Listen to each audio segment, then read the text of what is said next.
והיא שעמדה לאבותינו,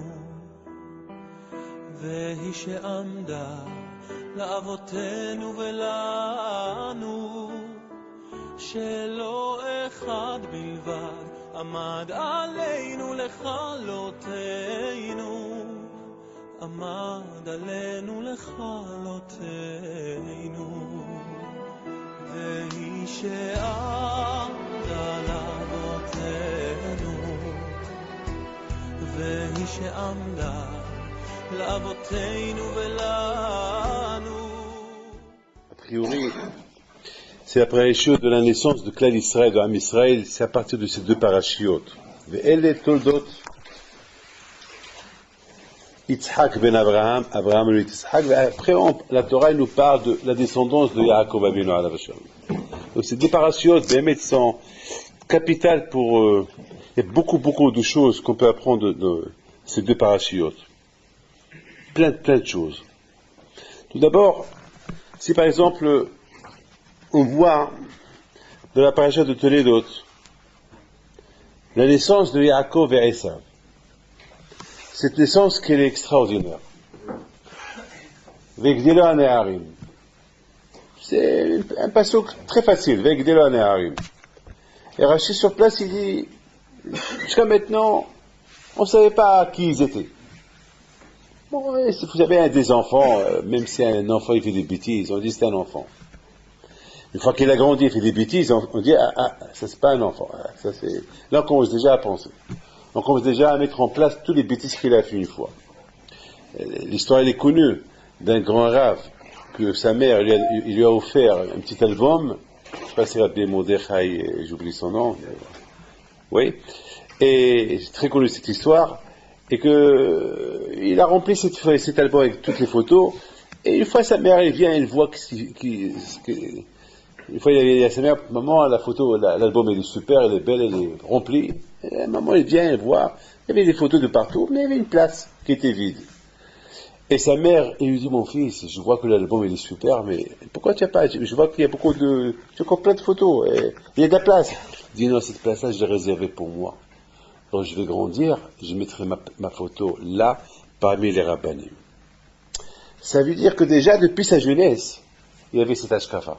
Il y avait déjà cet ashkafa, lorsqu'il va grandir, il va être un rav, il va être un gadol. C'est ça, jamais on sait, que lorsqu'il est petit, on ne sait pas ce qu'il va devenir un jour, on ne peut pas savoir. Mais on saura plus tard. Ce qui va être plus tard, c'est ce qui était lorsqu'il était petit. Avec des c'est maintenant qu'on voit Esav. Donc Esav il est sorti, il est devenu rachat, et que Yitzhak était tzaddik. Maintenant on voit les mafaya, est-ce qu'il était celui-là, est-ce qu'il était là. Mais Rabotai, c'est beau ce que Rashi dit, c'est super. Mais Rabotai, moi, j'ai deux questions. La première, le pauvre Yitzhak, pourquoi Yitzhak doit souffrir? Qu'est-ce qu'il a fait Yitzhak? Pourquoi Yitzhak il doit souffrir quand Akadosh Baruch Hu lui donne un garçon qui est rachat? Et pourtant Yitzhak c'est un tzaddik. Pourtant Yitzhak c'était Olat Mima. Et pourtant Yitzhak c'est même sa femme, Rivka, était jeune, elle a grandi avec des Sha'im. Elle a grandi avec des Sha'im, Lavan et Bituel. Et elle est restée tzaddika. Comme Rashi dit, Bi'ish Lada'a, Bedaka, Veshebedaka. Ça veut dire que Hasbu Shalom, personne ne l'a touché. Elle avait 3 ans, donc à l'époque, à l'âge de 3 ans déjà, les filles faisaient des bêtises. Mais elle était belle, elle était tzaddiket. À tel point que l'eau est montée à sa surface. C'est-à-dire pour ne pas qu'elle se dérange, pour aller épuiser de l'eau. C'est-à-dire que, je comprends pas, elle a grandi avec des sha'im, elle est restée tzaddiket, elle a lâché 3 ans, elle a tout lâché, elle a lâché son père, sa mère, elle a lâché toute la richesse de ses parents, tout ça pourquoi? Pour aller chez un tzaddik, pour aller habiter avec un tzaddik. Et pourquoi la pauvre Rivka elle doit souffrir comme ça, avoir un rachat, comme ça, comme Esav? Vous imaginez Rabbi Shimon bar Yochai dit que la plus grande souffrance d'un homme, c'est de voir ses enfants ici au Avodah. Ses enfants ils sortent mal. C'est la plus grande catastrophe qu'il y a, que le père et la mère, vous savez, moi je vois ça tout le temps. Chaque semaine je reçois des gens, mais mec, je vois, c'est pas qu'on me raconte, je vois les parents comment ils pleurent, je vois, maman, je vois. Surtout, ce que la camarade dit, que avant que Mashiach il vient, il y aura beaucoup des révolutions, des enfants contre leurs parents, et minutes, il va y avoir la course saute, ils vont être athées, tout ça, ça on le voit. C'est pas des choses qu'on me raconte, je vois. Je connais quelqu'un, le pauvre, il est tellement religieux, tous ses enfants avec des goyotes. Tous ses enfants. Il est religieux, il craint Hachem, lui et sa femme, et tous ses enfants, sans aucune exception. Bon, là j'ai des réponses, là je peux comprendre pourquoi. Mais je ne comprends pas pourquoi Hachem il a fait que Esav il sort de... Bon, vous allez me dire, c'est le côté mal, comme il dit le Zohar, il dit que le côté mal de Rivka, alors c'est Esav qui l'a pris. Alors j'ai une question sur le Zohar. Et Sarah et Meno. Elle aussi, elle avait un côté mal. Sarah aussi, elle aussi. Quand Abraham et Sarah, les deux, ils ont découvert Akadosh Baruch Hu. Sarah et Meno aussi. Donc Sarah et Meno. Et pourquoi il n'y a pas eu un côté mal chez Sarah et Meno? Non. Donc, je ne vais pas rentrer dans des questions sur le Zohar, mais Rachel et Léa, qui était leur père? Laban. Et où est le côté mal? Et où est le côté mal? Il n'y a pas. Alors comment? Il y a que Rivka seule, parce qu'il y a la pauvre, il y a un côté mal qui est sorti d'elle, que c'est Esa qui va la prendre. C'est des choses. Bon, il doit y avoir des choses que moi je ne veux pas rentrer dans. J'ai des réponses, mais c'est pas ça mon but. Mais pourquoi Sarah et Rivka, ils doivent souffrir la souffrance de ce Esav-là? Je voudrais simplement vous dire une chose. Comment vous comprenez deux garçons que les deux, ils ont grandi dans une maison d'Abraham et Yitzhak. Vous savez, toujours, chaque année, je répète que il y avait un moment donné que Abraham, Yitzhak et Yaakov, ensemble, ils étaient autour de la table de Shabbat. Et Rivka en train de les servir, en train de chanter les numéros de Shabbat. Il y avait avec eux aussi Esav. Quoi, Esav, il voit Abraham, le grand-père, il voit Yitzhak, le père, il voit Yaakov, le frère, trois tzadikim, il voit Vadaï, comme des advocates qui font aujourd'hui un tiche, Aïf Shabbat, il faisait Abraham le tiche de Abraham Abinu, et tout le monde autour de lui. Et je ne sais pas les Hasidim de l'époque, je ne connais pas comment ils étaient habillés. S'ils étaient habillés comme Tonota Aaron, je ne sais pas comment ils étaient habillés, mais à Kolpanim, ils avaient des Talmidim, comme Ara dit que Yitzhak Hayab Gaïa Girim, comme Ara dit. Abraham Abinu, lui aussi. Donc, je pense j'imagine, moi je suis quelqu'un qui imagine, tout cela autour, il y avait Rivka, Rivka, au milieu, elle est assise en train de voir son mari, son beau-père, elle est en train de voir Yaakov, Ishtam, Shevalim, et ouais, ça vous y, t'es assis. Peut-être avec Dilo Anéarim, vous savez qu'au moment de avec Dilo Anéarim, qu'il y a eu une séparation, mais avant ça, Esav était un Ben Torah. Je suis 100% sûr qu'il a étudié la Torah, qu'il a fait Haboda avec Yaakov. Alors comment ça se fait? Il est sorti comme ça de Tabotara. Comment est-ce possible? Comme ça, il sort de Tabotara. Comme ça, Esav, à un moment donné, ça, il a 13 ans, ça, maintenant, il sort, il part à la chasse, il tue, il viole des femmes, et Yaakov, comment? D'où? Attends. Et en plus, il faut comprendre, c'est pas quelqu'un qui sort d'une maison qui n'est pas mais il sort d'une maison, des Bnei Torah, des tzadikim. Dès qu'il y a eu si bas quelque part, il y a eu une naissance, il y a eu quelque chose qui est sorti, il y a eu une chose qu'on va essayer de comprendre. Vous savez, Rabotai, je voudrais vous dire combien chacun de nous, il doit faire beaucoup attention au hinour des enfants. Le hinour des enfants, c'est pas quelque chose, vous savez, c'est une entreprise. Le hinour des enfants, ne croyez pas que c'est facile. Élever des enfants, moi je vous dis quelque chose. J'ai pas honte de le dire devant mes enfants, j'ai pas honte de le dire devant vous. Mon père, Alav Shalom, je viens de découvrir une histoire maintenant. Je ne savais pas. C'est un juif, un rave d'Israël, il s'appelle Ravita. Rav Hayan qui m'a envoyé maintenant un fax. Il m'a raconté une histoire qu'il a écoutée. Il m'a corrigé à écouter de quelqu'un qui est le Baalama, c'est-à-dire le beau-père de ce quelqu'un, c'est lui que une fois, il y avait des pluies à Essaouira, des pluies terribles, il y avait un déluge, il y avait peut-être, à l'époque, il y avait peut-être peut-être, je ne sais pas ce qu'il y avait, et vous savez qu'Aïssaoura, elle est entourée avec de l'eau, avec la mer. Et c'est mamash, et beaucoup des fois, il y a des vagues je me rappelle à Essaouira, les vagues, lorsqu'il y avait des grosses vagues, on les voyait tomber sur nous, sur la rue. Mais bon, Hachem, grâce à Baruch Hachem, jamais on a été en danger, mais pour vous dire, beaucoup des fois, on marchait dans le Mela, et il y avait des vagues d'eau qui tombaient sur nous. Et mamash, c'est des vagues de 3, 4, 5 mètres. Parce que c'est des immeubles, quand même, Et on dirait que Issaoué était en danger, ils sont tous venus chez mon père, ils ont commencé à prier. Mon père, lui, qui était enfermé à la maison, jamais il sortait, soudainement, ils ont dit, Rabbi Moshe, la ville, elle est en danger. C'est pas le moment de rester à la maison et d'étudier, il faut faire quelque chose. Il a dit, qu'est-ce que je vais faire? Il dit, vous savez, comme les petits juifs marocains, il dit, est-ce que Hachem il veut non, il n'y a pas, il faut faire quelque chose, il y a une de l'autre, il faut faire quelque chose, c'est pas, est-ce que Hachem il veut? Non, Hachem il veut pas, Hachem peut-il apporter ça pour prier. Alors vite, il leur a dit, bon, prenez-moi au cimetière, mais c'est dangereux, lui, il n'avait pas l'habitude de sortir. Ben, il est parti au cimetière, il va sur le chevet de son grand-père, pardon, Rabbi Hippito le Grand, il a commencé à prier, comme c'est la lettre que je viens de recevoir, c'est le fact que je viens de recevoir maintenant. Il a commencé à prier, et après il a écrit un petit mot, je sais pas, moi je savais pas comment on peut être capable d'émettre, moi je croyais pas, ça doit être Kabbalah Maasé, je savais pas qu'il était capable de faire ça. Il a écrit un petit mot, il est parti lui-même, parce que le cimetière d'Essaouira, il y a là-bas une Houma, il y a une muraille qu'elle donne sur... La Houma, la muraille, elle sépare le cimetière et la mer. C'est-à-dire, il l'a jeté. Il a dit quelques minutes plus tard, ça s'est arrêté, la pluie, tout s'est arrêté. C'est la folie. Lorsqu'on réfléchit à ça, moi, personnellement, je savais qu'on peut être un homme riche à marier, un homme qui avait une grande émouna, mais aller écrire des mots et les jeter dans l'eau, tout ça, ça quoi.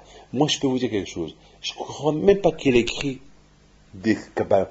Il a dû écrire Yeratson, ou peut-être il a dû écrire sans écrire, Be'ezat Hashem, que vous la mère, votre place, c'est là, votre place. C'est là dû écrire comme ça. Qu'est-ce qu'il va écrire? Je ne vois pas qui écrit des parce que mon père, je le connais.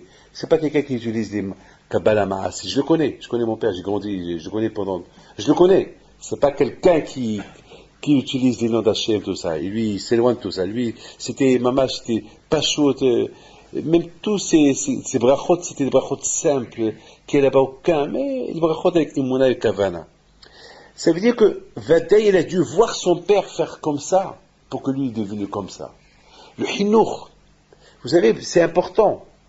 Le Hinour, lorsqu'on montre à nos enfants combien on est convaincus, combien on a les Mouna, comme ça, il va être nos enfants un jour.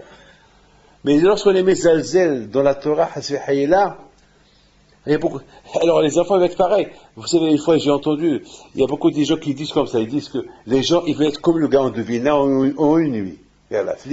Belaïla Hat, ils veulent, je vais être comme le gars de Vilna. Et après, qu'est-ce qu'ils font? Qu'est-ce qu'ils font? Ils prennent un cachet, ils vont dormir. Comment tu veux devenir comme le gars de Vilna? Si tu veux devenir comme le gars de Vilna, il faut étudier. C'est pas, je vais être comme le gars de Vilna, et après il prend un cachet, je vais aller dormir. Et après il dort une belle nuit, une nuit, à l'Méménochot. Et comme ça, tu vas être comme le gars de Vilna. Pourquoi? Si on écoute les histoires qu'on a écoutées sur le gars, on y dormait 2h11 minutes. 2 heures, pas plus. Une fois, il a dormi 11 minutes en plus, il a pleuré pour 11 minutes qu'il a dormi en plus. Ah, c'était le gars. Nous, on n'est pas le gars. Ça, c'était le gars. Mais à Kopani, il y a ce qu'on appelle le hinour qu'on donne aux enfants. Il faut savoir rapporter une chose. Il faut savoir, Vegdila Neharim, les deux ont grandi. Ça veut dire, on voyait, d'après Rashi, c'est maintenant qu'on voit la différence entre celui-là et celui-là. Ça veut dire qu'avant, on ne voyait pas de différence. Alors comment est-ce possible qu'avant, on ne voyait pas de différence?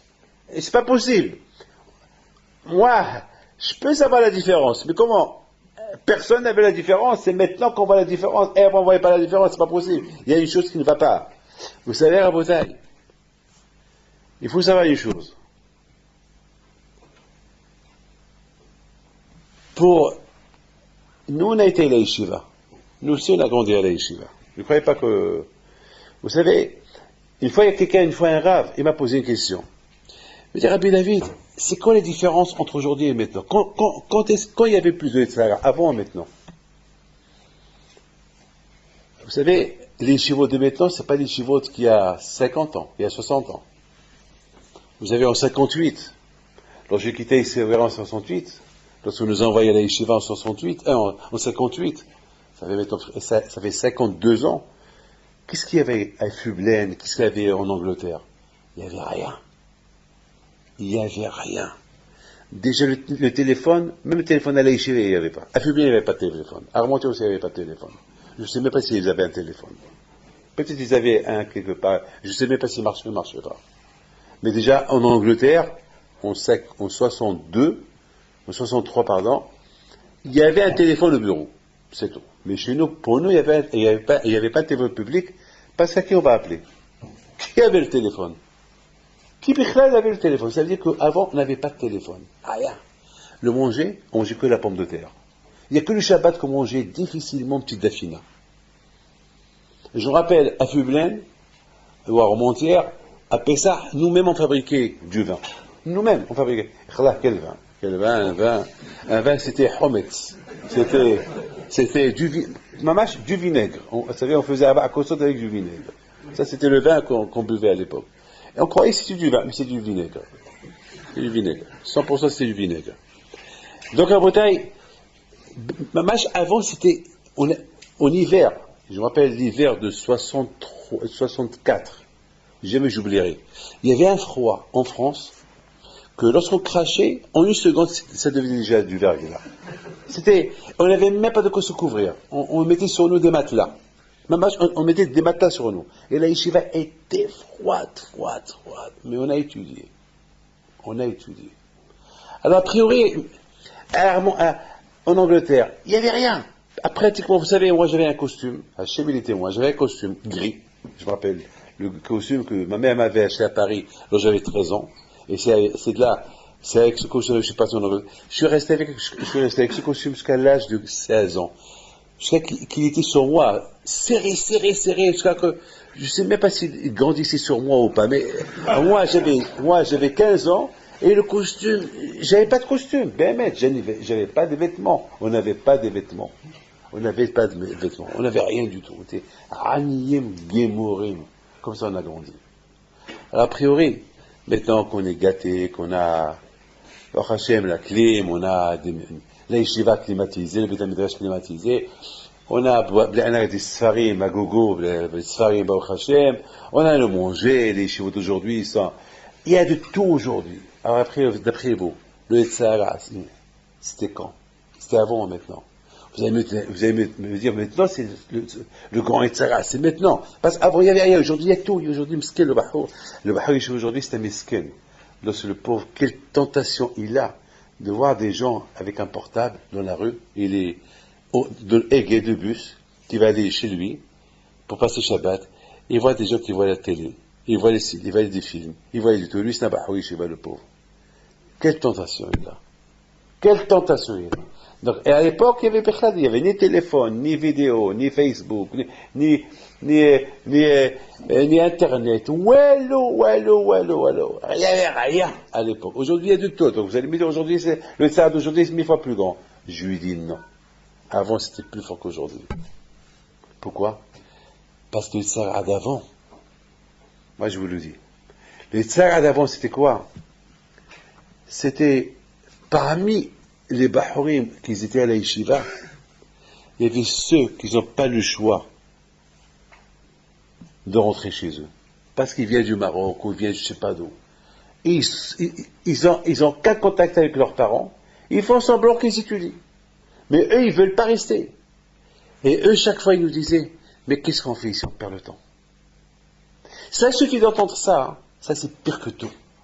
Ça, c'est pire que les téléphones, c'est pire que les Facebook, c'est pire que toute tentation qui existe.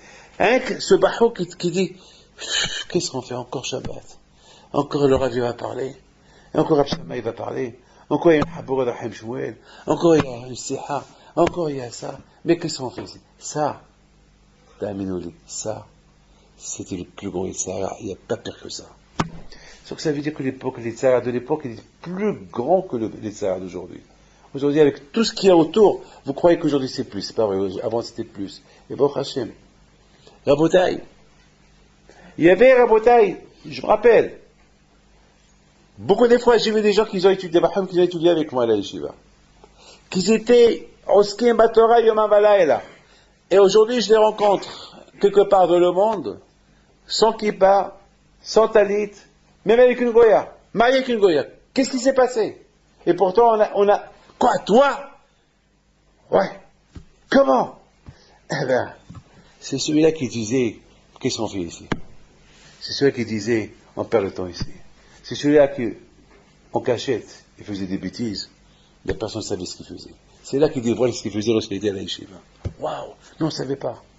Ouais, tu ne sais pas, je faisais tout en cachette. Abshama, une fois, il y a eu des échos qu'il y a eu quelques bahurim à la yeshiva qui sortaient. À mon époque en Angleterre. Et puis il a commencé à faire une enquête. Et l'enquête, elle est tombée même sur moi. Et moi, à l'époque, j'allais étudier avec Raphaël Israël de Sarcelles, qui faisait la Hazara de Halachot Refot, pour avoir la smicha. Et moi, j'avais 16, 17 ans. Moi, j'étais pas Sahabrouda, lui était marié avec la rabbinite j'étais Badel Hintoum Shalom, il avait ses enfants. C'est pas, rien que parce que j'ai trouvé,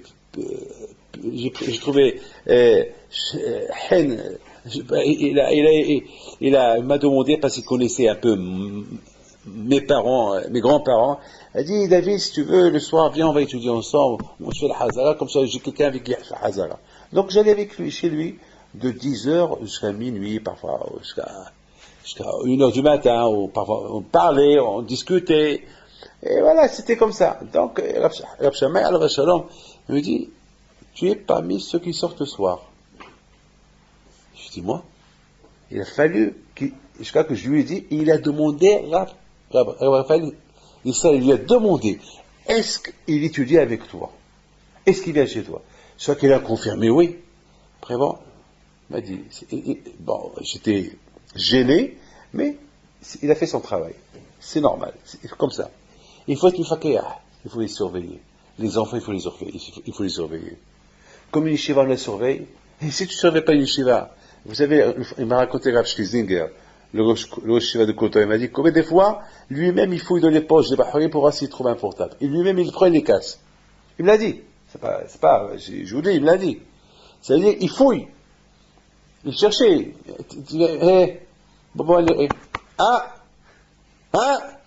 Mazé, c'est quoi ça?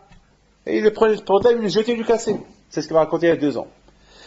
La bouteille, je pense, ce Vegdila Neharim, Vadaï, on voit les deux, ils ont grandi, les deux, ils ont étudié la Torah, super. Yaakov et Esav, ils ont même fait Havota. À tel point que Yitzhak Abinu, il n'avait pas à soupçonner Esav, parce qu'il le voit tout le temps. Mais Esav, il a profité d'occasion, c'est vrai, au moment qu'il étudiait, mais après, il sortait en cachette, il faisait des bêtises. Donc personne ne voyait, il faisait tout en cachette, personne ne savait ce qu'il faisait en cachette. Et c'est ça la bouteille. Vaïkdela Neharim, c'est vrai. Il y a la bouteille 2 sortes de Vaïkdelo. C'est pas tout le monde qui est à la yeshiva qui va devenir un jour Ben Torah. Oui ou pas? On est tous d'accord? Oui ou pas? Non. Mais Baruch Hashem, il peut avoir que, il a étudié à la yeshiva, après il va devenir Balabaït, il va faire Yomi, il va être un bon juif. Ou bien, il va devenir Torato Manoto. Mais, sortir complètement, être rachat, ouais, on pouvait espérer de Esav qui soit Balabaït Pachout. Pourquoi pas? Balabaït, il a étudié à la yeshiva, mais il est Balabaït, il fait son Dafayomi. Why not? Pourquoi pas? Quand je vois il ne force pas, il ne force pas c'est pas tout le monde qui est Bentorah, c'est pas tout le monde qui est le Srout. Au moins, on pouvait espérer ça de Esav. Mais non! On voit que Esav, il était même pas Yaakov.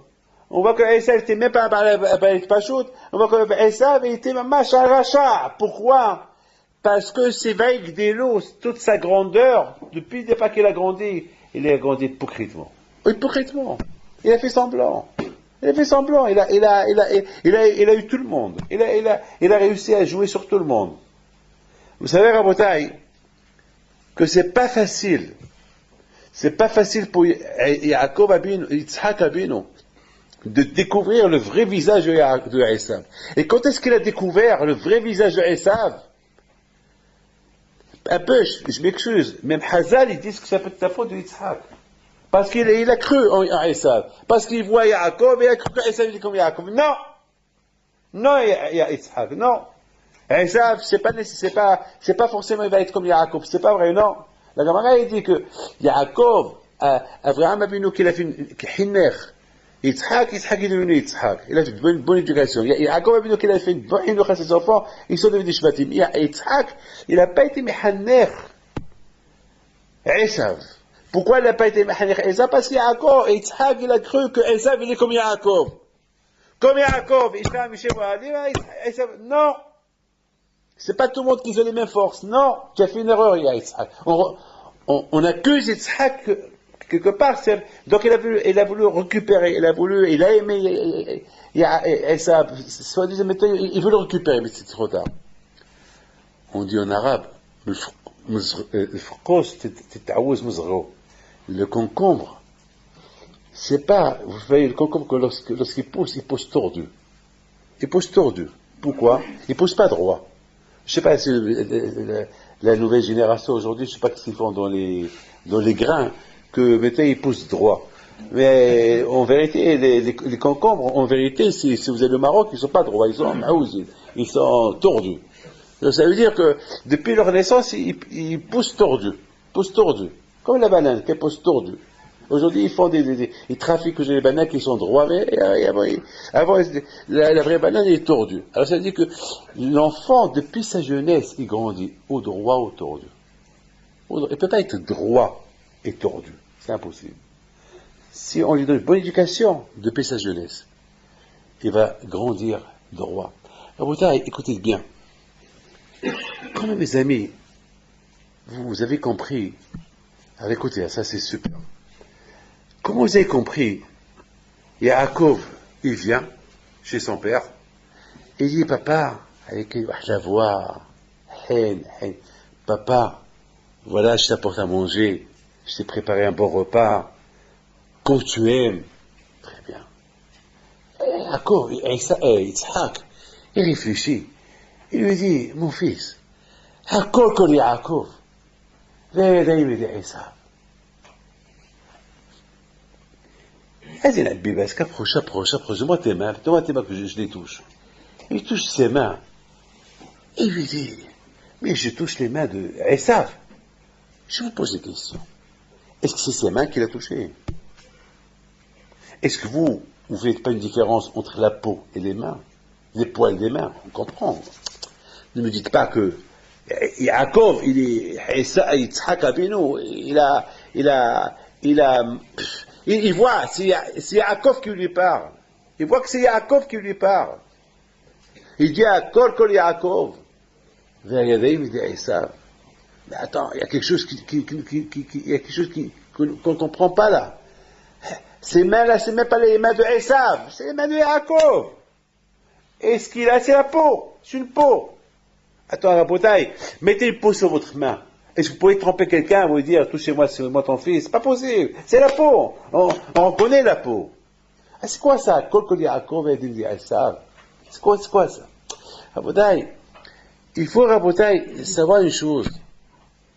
Que Vadaï, que Yaakov a vu alav shalom, au moment qu'il est rentré chez son père, c'est là que maintenant Yitzhak, il découvre la vraie vérité. Il dit maintenant, je comprends que cette habruta que tu avais lorsque tu étais jeune, avant avec Neharim, c'était à Kol Yaakov. C'était que toi. Et ce que toi, tu étais lorsque tu étais petit, c'est ce que tu es maintenant. Surtout lorsque Gan Eden, il est rentré avec lui. Comme Rachid dit, Nichnas itoriyah shel Gan Eden. L'odeur de Gan Eden est rentré avec Yaakov. Il a compris, maintenant je comprends, lui dit. Lorsque tu étais jeune, tu as étudié la Torah. Hakol, Yaakov ishtam yushev ohalim. Tout de suite, avec Neharim, Yaakov nishar, il est resté à la yeshiva, et Esav, il est sorti. Maintenant, je comprends que jusqu'à que ton frère a grandi, toi, tu étais le même. Akol Kol Yaakov, cette même voix, elle n'a pas changé. C'est-à-dire que je t'ai toujours entendu, cette même voix que lorsque tu étais petit, elle n'a pas changé. Maintenant tu as 60 ans, Machiou Kazé, plus 64 ans tu as maintenant. Maintenant je comprends, tu es le même Yaakov. Yadaim. Yaakov, et celui-là qui étudie avec toi, Yadaim, c'est le mec qui te prenait la Gemara avec toi, c'était toujours Esav. C'était le Esav d'avant, et c'est le Esav de maintenant, qui n'a pas changé. Maintenant, Yitzhak Abinu, il se réveille, il comprend. Maintenant, il comprend. Et on voit que Yaakov, Yitzhak Abinu, il sait que c'est Yaakov. Il a fait donner la bracha, et la bracha des Avot. Il a donné une bonne bracha, C'est pour ça que, entre-temps que Esav, il vient, et Gehinam, il est rentré avec lui. Comme Rachid sur place, il dit que Gehinam, il est rentré avec lui. Là, il a compris Yitzhak Abinu, qui ne s'est pas trompé. Tout Rabotai, il va d'après le jeune, la jeunesse. D'ailleurs, avant de venir, j'ai vu dans Shahan Gavoua, qui apporte Rashi, sur la paracha de Vaïtse. C'est une belle question. Je vous la pose, et super question. Il dit sur, lorsque Yaakov Avinu, il a dormi, il s'est réveillé, Vaikat Yaakov Mishinato, et il rêve, il dit, Manora Makomazé, ben Kholeyati. Et surtout Rachid dit que Yaakov a dit, et si je savais, je ne serais pas dormi ici. Rachid sur place, il dit, et si je savais, Im Yadati, le Haïti Yoshem. Et il pose une question, comment il s'appelle, Nahalat il-Ezer. C'est reporté dans Shahan Gavoua. Belle question, je me suis jamais rendu compte de cette question. Il dit, comment Yaakov peut dire que si je savais, je ne serais pas dormi, je n'aurais pas passé la nuit ici. Mais qui il veut être mévater, qui il va négliger toutes les brachot que Yaakov il a reçu ce soir là-bas. Ce soir là-bas, il est parti dormir. Il est arrivé à Kadosh Baruch Hu, et Akadosh Baruch Hu lui donne des brachot, et Akadosh Baruch Hu lui dit, Shmarti Chabad derrière, et Akadosh Baruch Hu lui dit, attends, mettez Yaakov, il refuse, il dit, et si je savais, même sur tous ces brachot-là, j'aurais été mévater, j'aurais mis tous ces brachot de côté. Comment? Yaakov Avinu, comment? Si maintenant tu es devenu Yaakov, c'est grâce à ces brachot que tu as eu maintenant, mais c'est des brachot extraordinaires que tu as eu Yaakov maintenant. Comment tu dis? Comment Yaakov tu peux dire comme ça? Comment Yaakov? Il dit, si je savais que ce makom-là, il est kadosh, eh ben, j'aurais tout fait pour ne pas m'endormir. Pourquoi? Parce que, Hachem, Hachem, il dit là, si je savais, je serais pas. Comment tu peux dire comme ça? Mais c'est dangereux. C'est comment? C'est une belle question qu'il pose. Mais en fait, j'ai commencé à réfléchir. Il y a une différence, quelqu'un qui gagne au loto. Et quelqu'un qui ne gagne pas au loto. Quelqu'un qui travaille, il devient riche. Une différence, une grande différence. Quelqu'un qui gagne le loto, il devient milliardaire. Mamache milliardaire. Il était pauvre, mais il est milliardaire. Quelqu'un, aussi, il y a une différence. Quelqu'un qui est hamar, qui n'est pas intelligent, il soudainement, il devient intelligent. Matana, mination qu'on lui a donné. Il y a une différence, quelqu'un qui se tue pour comprendre. Avec des efforts qu'il a fait, il est devenu intelligent. Il y a une grande nafkamine à quelqu'un qui devient riche par le travail, quelqu'un qui devient riche par le loto. Yaakov Abinu alav shalom, lui, tout ce qu'il a acquis, c'est avec la Torah. Vakat Yaakov Mishinato, on dit, enfin j'ai dit, le Atikre Mishinato est là, mi Mishnato. Il s'est réveillé de son étude. Quelle étude? Quelle Torah il a étudié? Il dormait. Attends, quelqu'un qui, vous êtes en train d'étudier, ou pas? J'espère. Attends, quelqu'un qui étudie, il étudie. Mais quelqu'un qui dort. Vous pouvez dire quelqu'un qui dort, il étudie. C'est comme avec Katz, le Mishnato. De son étude. Quelle étude? Yaakov, il s'est endormi. Il va y aller, quelqu'un de Mishnato. Et la Mouchrach, on est obligé de dire que la Torah, elle considère Yaakov malgré tout comme s'il a étudié. Pourquoi? Parce que lorsqu'il est parti dormir, il est parti mitoch limoud. Il est parti au moment qu'il était en train d'étudier. C'est-à-dire que c'est malgré lui. Il ne voulait pas dormir. Mais malgré lui, le pauvre, il est parti dormir. Ça veut dire que lorsqu'il s'est réveillé, Mimishnato, ça veut dire que, Mimish, c'est-à-dire Akash Baruch Hu, il considère, et de plus, le fait que Hachem lui parle avec lui, c'est de la Torah. Si Hachem lui parle avec vous, c'est de la Torah. Si Hachem lui parle avec moi, c'est de la Torah. Qu'est-ce qu'il peut me dire Akash Baruch Hu? Des bêtises. Si Hachem lui parle avec moi, chaque mot qu'il va me dire, on peut écrire des milliards de livres sur chaque mot qu'il va me dire. Donc c'est de la Torah. Et Hachem, il a parlé avec Yaakov pendant tout le laps de temps qu'il a dormi. Donc, c'est Mimishnato. Mais malgré tout, Rabotai, Yaakov Abinu alav shalom, il y avait de la peine. Pourquoi? Parce que Yaakov Abinu a dit, tous ces brachot que j'ai eus, c'est du loto. J'ai gardé tout ça gratuitement. Hachem, il aurait pu me laisser étudier la Torah et avoir ce que je vais avoir par l'étude de la Torah. Regardez Rabotai, Yaakov Abinu, voilà pourquoi on appelle Yaakov Avot. Voilà pourquoi Yaakov Abinu était Behek Sheba Avot. Voilà pourquoi il était le meilleur. Voilà pourquoi Yaakov s'est pas écrit sur lui Mavet. Parce qu'il aurait préféré ne pas recevoir ni Aftahot, ni promesses, ni brachot, ni rien du tout, pourvu que lui qui dort et que Hachem lui parle et lui donne des Aftahot gratuitement, alors que s'il doit avoir des choses, eh ben, qu'il les aura par rapport à l'étude de la Torah, ou bien même rien du tout. Même rien. C'est-à-dire que même, je préfère que Hachem, tu me parles pas, et laisse-moi étudier la Torah. Parce qu'en étudiant la Torah, je parle avec toi. C'est-à-dire que, une fois la bataille, je vous apprends un hidouche pour vous. Que même si vous avez les routes de parler avec Hachem, eh ben, l'étude de la Torah, c'est important. L'étude de la Torah, d'après ça, ce que je vois. Comme ça, moi, je comprends. Comme ça, je déduis de Yaakov Abinu. C'est-à-dire, il aurait souhaité préférer ne pas rêver avec Hachem, ne pas parler avec Hachem, pourvu qu'il s'assoie et étudier la Torah.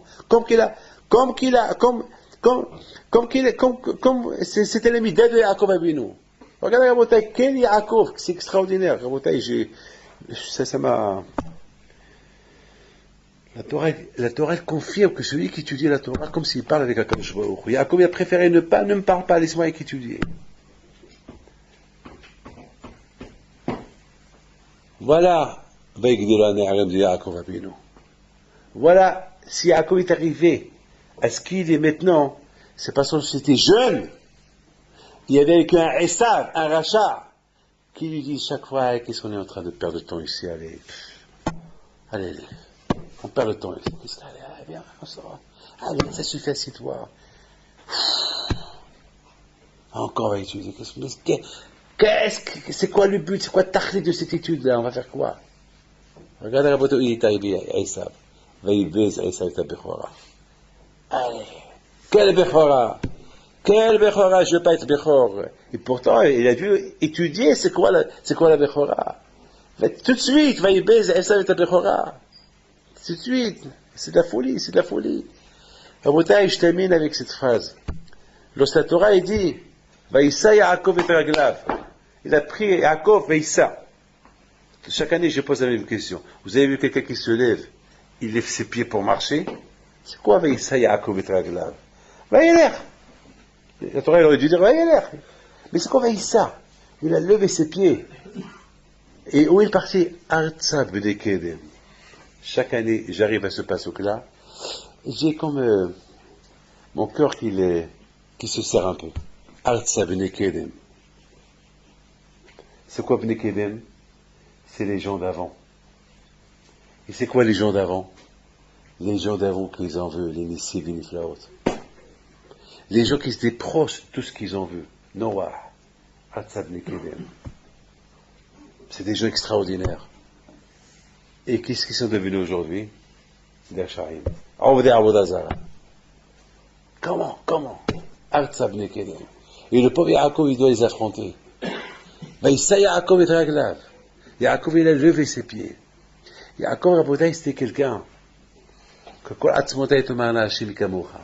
D'un côté, Rabotai, Yaakov Abinu alav shalom, il respecte Hashem. J'aurais préféré ne pas m'endormir et continuer à étudier la Torah. Mais te donner que toi, Hachem, tu veux que je vais là-bas, parce que tu m'as promis, parce que tu veux que je vais me marier, parce que tu veux que je vais là-bas. Bon, il faut que je travaille. Il faut que je fais tout le Torah. C'est dur pour lui. Il a fallu qu'il lève ses pieds pour partir. Nous raboter pour les vacances. Bam! On court! 180 à l'heure.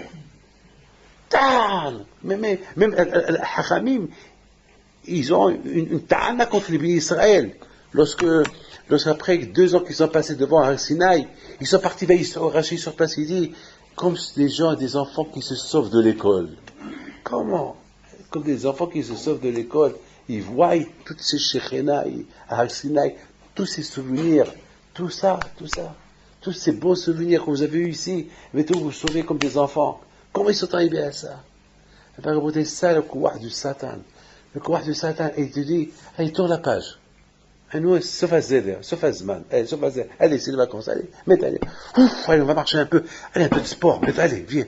Mais chez Yaakov Abino, c'était dur pour lui. Vaïssa. Il fallait qu'il lève les pieds. C'est dur pour lui. Quand je vais aller là-bas, je vais faire quoi là-bas? Je vais travailler.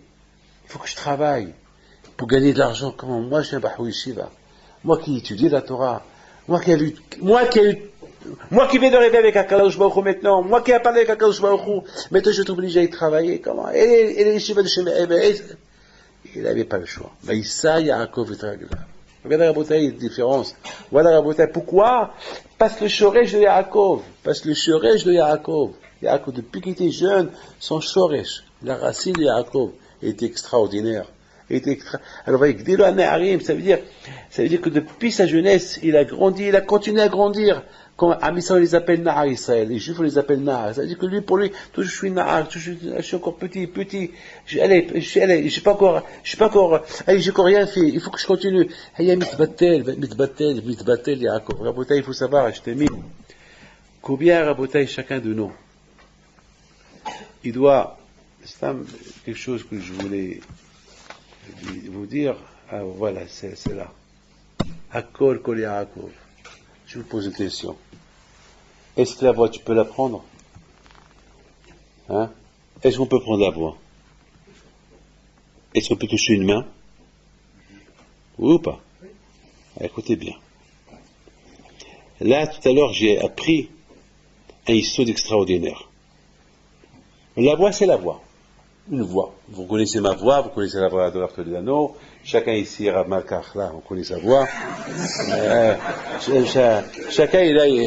Chacun ici, Rav Pilhasko, je l'ai entendu parler en français tout à l'heure. J'ai l'accent israélien et réfléchir les mains pour les dents.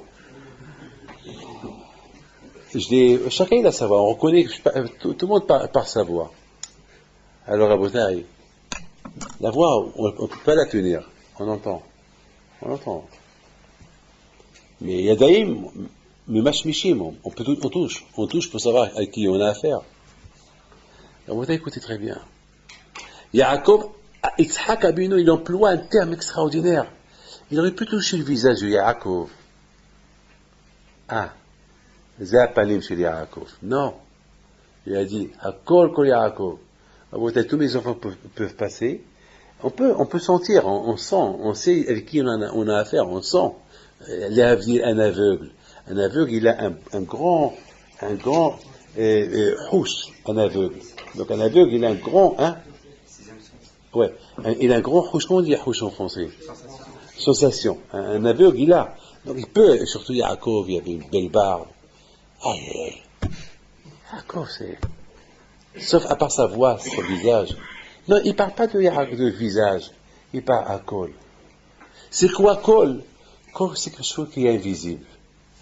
Et la Torah niknit, et la bimish mitbatel alea. Ça, Rabotai, c'était le kouah de Yaakov. Batel. Comme cette voix qu'on la voit pas. Comme cette voix qu'on la touche pas. On la touche pas, cette voix. On la touche pas. On la prend pas. C'est une voix invisible, une voix. Et c'est ça, Rabotai. Si Yaakov est arrivé à être ce qui était, c'est parce que c'était toute sa force, c'était sa voix. Et la Torah, et Batel. Mais Esav, c'est la musculation. Hercule, je suis fort. Yadaïm, il est Esav. Voilà, Rabotai, la différence entre un Ben Torah. Voilà la différence, Rabotai, entre Yaakov et Esav. Yaakov toute sa vie. Mais pour arriver à être Batel dans la Torah, c'est un travail monstre. C'est un travail de toute la vie. C'est pas un travail comme ça, tchic-tchac. C'est un travail de toute la vie. Un grand travail, il faut se travailler pour être. Rabotai, Maintenant, on a compris pourquoi Yaakov, il est resté Yaakov. Maintenant, on a compris pourquoi Esav, il a grandi mal. Maintenant, on a compris pourquoi la faute. C'est qui le fautif? Pourquoi? Parce que, à Bretagne, les parents, leur rôle, vous êtes tous des parents, vous tous vous avez un rôle d'être, il faut aller doucement, c'est pas, on va pas éduquer les enfants avec des coups de poing, avec des coups, mais avec des histoires et des trucs. C'est comme ça, les enfants, c'est comme ça. Mais attachez, n'oubliez pas une chose. Mon époque et cette époque, il y a eu 50 ans mais à partir de maintenant, à plus tard, les temps vont être très très durs au niveau éducation. Très très durs. Très très durs. Ben, mais vous allez voir, très très dur. C'est pour ça qu'il faut leur raconter des histoires de Imouna. Il faut il faut les renforcer. Il ne faut pas leur faire confiance. Faites attention à Shemishmor. Qu'est-ce qui se passe dans les bus, dans les métros? Je n'ai vu mes yeux, ils ont vu. J'ai vu mes yeux, un enfant, comment il sniffait la drogue, le hashish. Je l'ai vu, c'est pas qu'on m'a raconté, je l'ai vu dans la rue. C'était blanc, il avait 13 ans, 14 ans. Je l'ai vu. Comment? C'est pas ce 19, j'étais en voiture. Avant-hier, il y a une femme qui vient chez moi. Et cette femme-là, elle me dit, Rabbi David, il y a 16 ans, j'étais chez vous. Mon mari, il a fait un grave accident. Pour nous, il était mort. Et les médecins, ils disent, bon, il faut être là. Et on était là. Et puis, après 2-3 jours, je suis venu chez vous. Et on m'a dit de vous apporter une bouteille d'eau. Je ne savais pas pourquoi. Je vous ai apporté une bouteille d'eau. Vous m'avez dit, lorsqu'il se lève, vous lui donnez à boire. Et je me rappelle, je vous ai dit, mais il est mourant. Ah, je dis non, ça vous m'avez pas dit qu'il était mort. Vous m'avez dit, vous voulez une bracha pour votre mari, qu'il a fait un grave accident. Vous m'avez pas dit qu'il était mourant. Effectivement, c'est maintenant qu'il me le dit. Alors je lui dis, bon, vous buvez l'eau, vous la buvez, vous et toute la famille. Elle me dit, mais moi je suis en bonne santé, pourquoi je vais la boire? Alors je lui dis, ah, tu lui donnes, lorsqu'il se réveille, tu lui donnes. Il est mourant. Et on était ma'agal, moi je dis ça, elle dit ça, alors je lui dis, écoute, à vous de décider, ou c'est toi qui la bois, ou c'est ton mari lorsqu'il se réveille qui te donne à boire. L'histoire elle se termine. Elle me regarde, comme ça, elle me dit, bon, eh ben, Be'ezat Hashem, il va se lever, je lui donne à boire. Je dis, Hazak, voilà, très bien. Je ne l'ai pas vu 16 ans. 16 ans. Au Hachem, il n'avait pas besoin de moi. Toujours, je dis à Kadosh Baruch Hu que personne n'a besoin de moi, que moi aussi, j'aurais pas besoin de personne. Be'ezat Hashem. L'idée, maintenant, il faut toujours prier comme ça. Bon. Et il vient avant-hier. Et me raconte l'histoire. Je me rappelle, pour Hachem, j'ai une mémoire. C'est pas, grâce à Dieu, pour Hachem, je me rappelle de tout. Pour Hachem. Vous savez, parfois, j'ai envie de, pour remonter un peu les années, je me réfère toujours aux grands événements qui se sont passés dans les années de ma vie. Par exemple, je voulais savoir qu'est-ce que j'ai fait de bien lorsque j'avais 19 ans. Et elle a dit, moi, j'ai 60 ans. Qu'est-ce que je faisais? Je commençais à me rappeler. Qu'est-ce qui s'est passé à 19 ans? Les Américains, ils ont envoyé Apollo 11. C'était le 14 juillet. Là, je me rappelle. Donc, ça veut dire le 14 juillet, ça veut dire, j'avais à cette époque, j'avais 20 ans. 20 ans. J'ai fait mes 20 ans. Oui, c'est ça. 20 ans, je pense. Ou 19 ans. C'était en 69. Et c'est dès là que j'ai un peu, j'essaie un peu de rétablir qu'est-ce que j'ai fait pendant cette année-là. C'est comme ça, je me rappelle les grands événements qui se sont passés. Ben, je pense les années qu'on a fait du camping avec Abraham Shmuel, Opien, Rav Shammai, et de là je construis un peu qu'est-ce que j'ai fait de bien dans ma vie. Et puis à Rabotai, je me suis bien rappelé cette histoire. Alors je lui dis, alors qu'est-ce qui s'est passé? Il me dit, eh ben, Baruch Hashem, mon mari, il s'est réveillé et je lui ai donné à boire. Alors j'ai commencé à dire, madame, Qui a fait le miracle, moi ou toi? Elle me dit, Rabbi David, c'est vous. Je dis, madame, réfléchissez. Qui a fait le miracle? Encore, et Mathieu me dit, non, c'est vous. Je dis, madame, vous vous trompez à 1000%. Pourquoi? Parce que moi, je t'ai donné avec une bouteille. Et d'ailleurs, je t'ai donné ou toi ou lui. Pour moi, j'avais même savait qu'il allait se réveiller. Donc, je t'avais dit, ou toi ou lui. Mais toi, que chacun qui te demandait, et c'est quoi cette bouteille? Et à chacun tu disais, cette bouteille, lorsque mon mari se réveille, je lui ai donné à boire. Donc, c'est toi. C'est toi qui avais cette émouna. Moi, j'étais simplement, pour moi, je donnais la bouteille d'eau, mon histoire s'est terminée. Maintenant, c'est toi. C'est toi qui avais la émouna, c'est toi qui as maintenu. Et il me dit, c'est vrai, Rabbi David, que chacun qui venait, je lui disais, ouais, mon mari va se réveiller, je lui donne cette bouteille. Je dis, tu vois, madame, donc c'est toi. Rabbi David, c'est facile d'arriver à Kadosh Baruch Hu. Tellement facile. C'est gratuit d'avoir tout ce qu'on veut, si on veut. C'est tellement gratuit d'avoir tout ce qu'on veut, si on veut. Et c'est dommage. On va être beaucoup متحكم avec Akadosh Baruch Hu. Avec des chokmot, on n'arrive pas. Regardez Yaakov Ishtam, Yushetamim Tiya Hashem Elokecha. Yaakov Mishtam, Yushevu Alim. Voilà ce qui est arrivé à Yaakov Avinu. C'est comme ça, Rabotai. C'est la parachute, attachez à ce projet, je ne vais pas être avec vous, je serai en voyage. Donc voilà, c'est pour ça que j'ai parlé un peu de tout le Vaïtse, pour étudier les deux parachutes. Que Hachem vous donne à vous tous, Barcha et Atzlacha, Hachem, que vous soyez mitalé. Je sais que vous allez aller voir des Bechinot, donc j'espère que vous allez bien réviser votre mot, Hachem, j'ai pas votre âge, donc moi, mais je dirai un peu les questions que vous allez vous poser.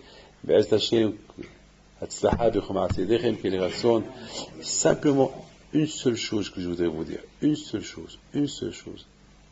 Faites tout ce que vous pouvez faire. Ne pas perdre le temps.